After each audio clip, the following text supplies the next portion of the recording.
ফেনীর ছাগলনাইয়া পৌরসভার বিভিন্ন এলাকায় অপসারণ হয়নি কোরবানির পশুর বর্জ্য। এতে তীব্র দুর্গন্ধ ও পরিবেশ দূষণে চরম দুর্ভোগে পড়েছেন পৌরবাসী। স্থানীয়দের অভিযোগ, পৌর কর্তৃপক্ষের উদাসীনতায় জনস্বাস্থ্য ঝুঁকির মুখে পড়েছে।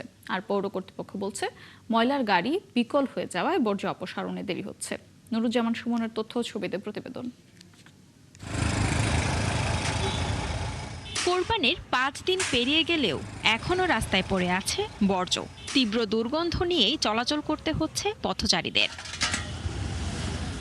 ফেনীর ছাগলনাইয়া পৌরসভার প্রধান সড়ক ও আবাসিক এলাকাগুলোর বর্জ্য অপসারণ করেনি পৌর কর্তৃপক্ষ। এতে অনেক এলাকায় ড্রেনেজ ব্যবস্থাও ব্যাহত হচ্ছে। ভুক্তভোগীরা বলছেন, বর্জ্য পচে দুর্গন্ধ প্রকট হয়েছে।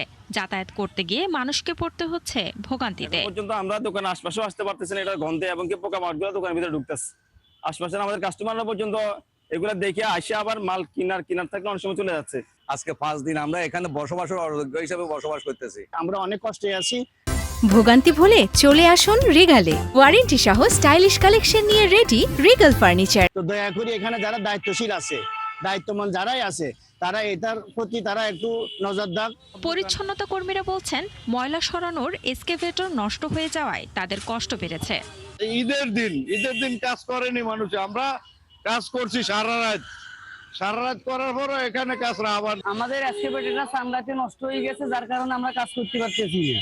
আর পৌর কর্তৃপক্ষ বলছে, জনবল সংকট ও ময়লার গাড়ি বিকল হয়ে যাওয়ায় নির্ধারিত সময়ে বর্জ্য অপসারণ সম্ভব হয়নি। এক্সকেভেটরটা নষ্ট হওয়ায় পার্টস চট্টগ্রাম থেকে আনতে হইতেছে, সারাইতেছি আজকে থেকে।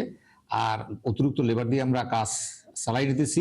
যদি অতিরিক্ত লেবার দিয়ে কাজ চালাই নিতাম, তাহলে ময়লা আবর্জনা স্তূপ হয়ে যেত, রাস্তা ব্লক হয়ে যেত। কাজ চলমান আছে, আমরা লোক দিয়ে, মেশিন নষ্ট আছে, গাড়ি নষ্ট, লোক দিয়ে আমরা অপসারণের কাজ চলমান আছে। কর্তৃপক্ষ দ্রুত বর্জ্য অপসারণ না করলে পরিবেশ দূষণের পাশাপাশি জনস্বাস্থ্য ঝুঁকি আরো বাড়তে পারে বলে আশঙ্কা পৌরবাসীর।